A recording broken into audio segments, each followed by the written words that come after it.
Hello, Reform Mythologist Nate Morgan Locke here with a video about Inside Out 2. I'm so excited!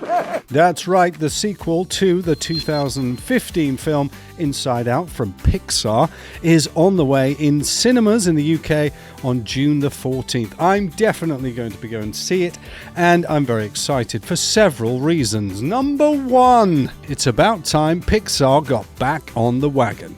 Yes, they had some box office success slowly with Elemental. They've also had some misfires with Turning Red and Soul and Luca, which, let's be honest, were all affected by the global pandemic of 2020 and the fact that Disney is putting everything into its streaming service, Disney Plus. I don't know if you've heard about that. So I'm thinking that Inside Out 2, it's a return to recognizable IP, and is this displaying a complete lack of creative interest from Pixar, or are they going to return to a story that has been much loved and very much appreciated? In 2015, the concept of Inside Out was not groundbreaking. However, the execution of the story was. It's really fascinating just to see how you can consider human emotions and their development through childhood, particularly in a traumatic experience such as leaving Minnesota and moving to California. So we're fascinated to get back into Riley's head, but also to see what's going on inside her mom and dad's head again. And some of the promotional footage and clips we've seen already have shown us that we're going to be looking inside her friends' heads as well. Who knows how many heads we can get inside. Interestingly, in the promotional materials for this video, the lady who plays Joy, whose name is Amy Poehler, and the lady who plays Anxiety, whose name is Maya Hawke, have been talking about the fact that this is going to be a film for everybody. Apparently, just like Pixar films used to be. Also, it's a film that you should go and watch in the cinema, not just wait for it to be on demand on your streaming platform. So they are basically returning back to trying to turn back the clock.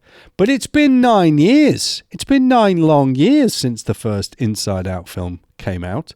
And so Riley should by now be 20 years old, but she's only like 13 in this. So it's going to be interesting.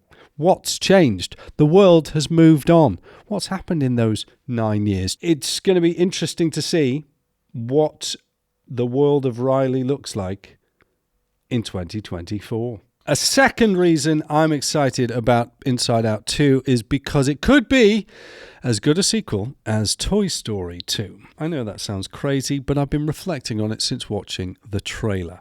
It's only just struck me that Inside Out is a very, very similar story to Toy Story, because you have a child who has a primary relationship with an emotion or a toy, and that emotion or toy has to come to terms with the child also having a relationship with another emotion or toy. See what I mean?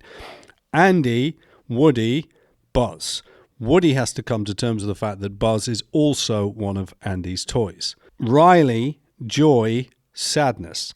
Joy has to come to terms with the fact that Riley needs sadness in order to be a complete human being as well. Fascinating to see that the learning takes place for Woody in the first Toy Story film, and then for Joy in the first Inside Out film. And now in the sequel, we're going to add in an extra set of characters. In Toy Story 2, it was, of course, Jessie and Bullseye. And this time, we're also going to be adding in Inside Out 2, we've got Anxiety and Ennui, Wee, whatever her name is. That's ennui. On what? It's what you would call the boredom. Ennui, or boredom. We've got embarrassment, and we've also got envy. So new cast added into the old cast. It looks like it's going to be a really fun little film. So I'm excited about it. I hope you are too. Maybe this is the time that Pixar returns to form, and we're all excited to watch Pixar films again. You might like to check out my popcorn parenting episode with TV's James Carey. That's on the channel. It's about Inside Out. It's called Inside Out Popcorn Parenting. You'll find it. But if you subscribe to this channel, The Reform Mythologist, then you can find out when we do the review video of the actual film Inside Out 2. Let me know what you think in the comments, but please do remember that media consumption is optional. You are under no obligation to watch any Pixar sequels. I'm Reformed mythologist Nate Morgan Locke. I'm glad you were here.